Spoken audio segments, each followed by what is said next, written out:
I think part of creativity is not to anticipate what the results are going to be. And if you know beforehand that you're innovating in order to produce some results, you're not really innovating. I think a good deal of the issue about creativity also is the willingness to accept the idea of danger and that your neck is on the line.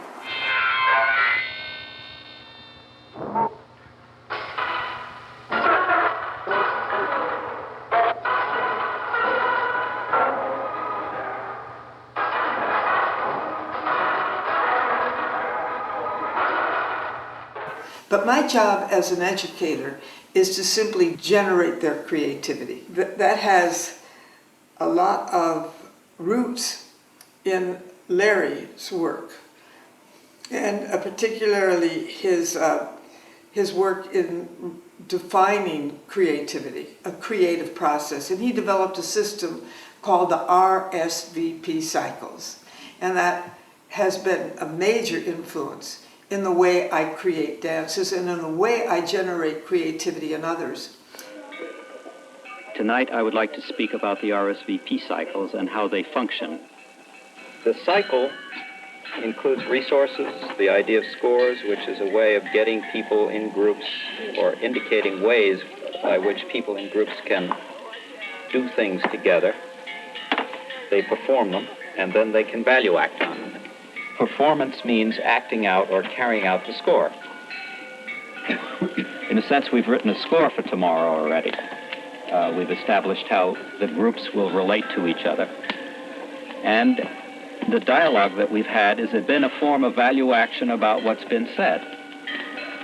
And so we've worked our way through one cycle of the RSVP cycle, and then tomorrow we'll recycle it again. And let's see how tomorrow the performance goes.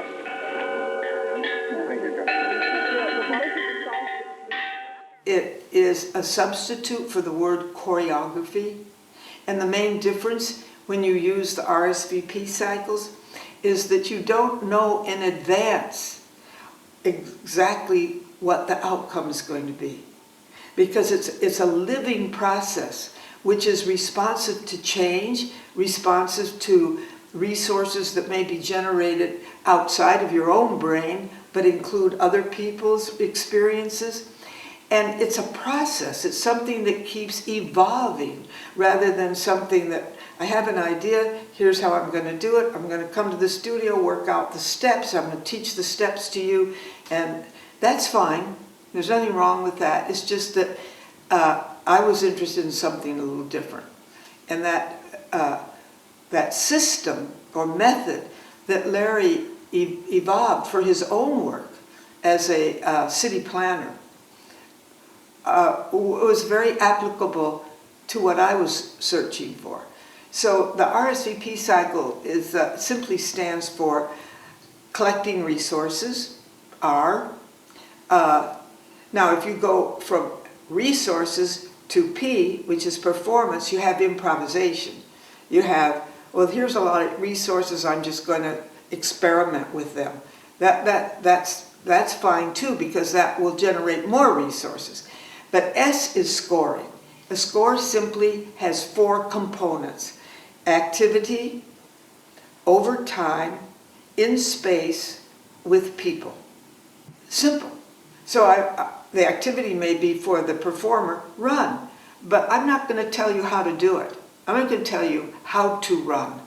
So you might run in different directions. You might run fast, slow, big, small, with force, without the same degree of force, by yourself, with others. So you see there are all those possibilities. So that score tells you what to do but not how to do it. I really like them. They were good. They're real great guys. It didn't really get me. And then you see them standing there singing, and I don't know what they do. They just change it. I don't know what they do. They're just so much better.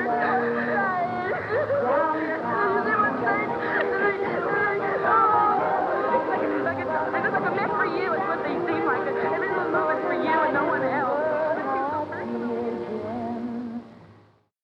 that it's process-oriented. It becomes beautiful within the process. It's not what he says. He thought that he was just interested in score and performance, but then he realized, no, that's not what I really want. I want to know how they got there. What was the process that allowed me to arrive at that beautiful moment? So I think that's what's important. And so then that's why he began to develop the resources and the value action. It's not just going from here to here, but going the full spectrum in relationship to the intention. And do we all agree on that?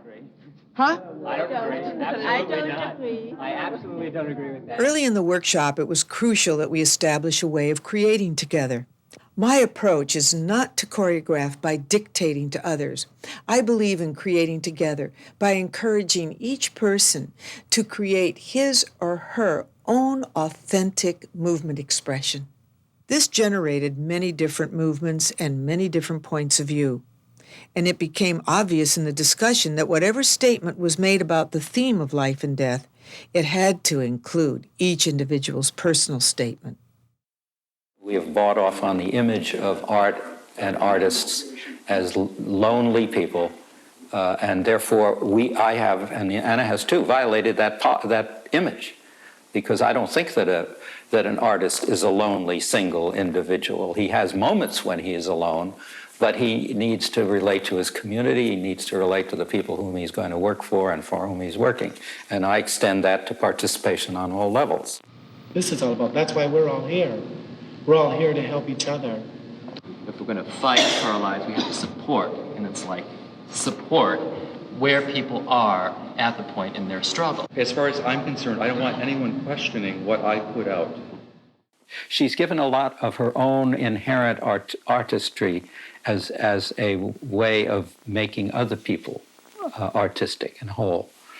And on that level, I sometimes feel a little sad about it because she's an incredible artist. But on the other hand, I think she's right on target as to what art can be in our society.